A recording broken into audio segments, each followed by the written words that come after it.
अल्लाह शान वधाया मुर्शद मतली वाले दा साईं दा मेहरबान मान वधाया मुर्शद मतली वाले दा ओ मदनी मान वधाया मुर्शद मतली वाले दा वो कूड़िया गालियां कूड़े शिकवे कूड़िया गालियां वो कूड़े फतवे कूड़िया गालियां कूड़े फतवे कूड़िया गालियां वो कूड़े फतवे ओ मुखालफ है नादान मुर्शद मतली वाले दा मेहरबान मान वधाया दिलबर मतली वाले दा साईं दा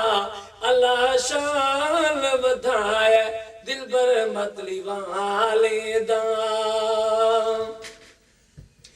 ओ फजलाबाद सालियाबाद ओ करमपुर सही वो दिलबराबाद फजलाबाद सालियाबाद करमपुर वो सही दिलबराबाद हर महीने थी दाए बयान मुर्शद मतली वाले दा हर महीने थी दाए बयान दिलबर मतली वाले दा हर महीने थी दे बयान मुर्शद मतली वाले दा साईं दा मौला मान वधाया मुर्शद मतली वाले दा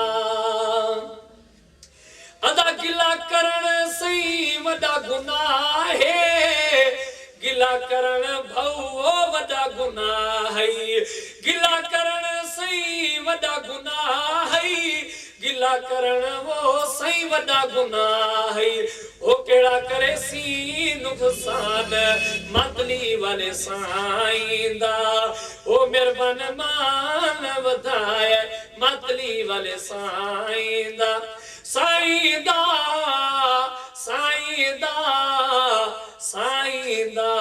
मेहरबान मान वधाया मुर्शद मतली वाले दा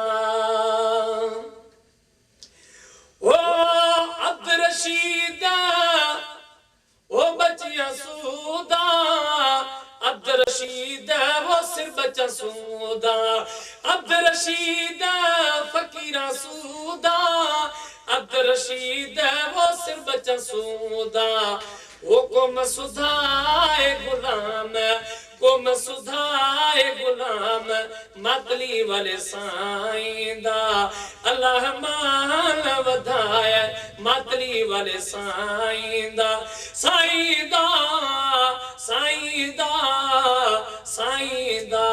मेहरबान मान वधाया मतली वाले साईं दा फजला आबाद सालियाबाद करमपुर सही वो दिलबर आबाद फजलाबाद सालियाबाद करमपुर सही वो दिलबर आबाद हर महीने थींदा है बयान मुर्शद मतली वाले दा हर महीने थी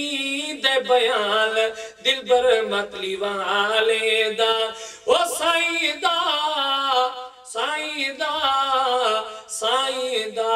मेहरबान मान वधाया मुर्शद मतली वाले दा असां दरवाजा न छुड़े सू दिलबर मतली वाले दा असां दरवाजा न छुड़े सू दिलबर मतली वाले दा साईं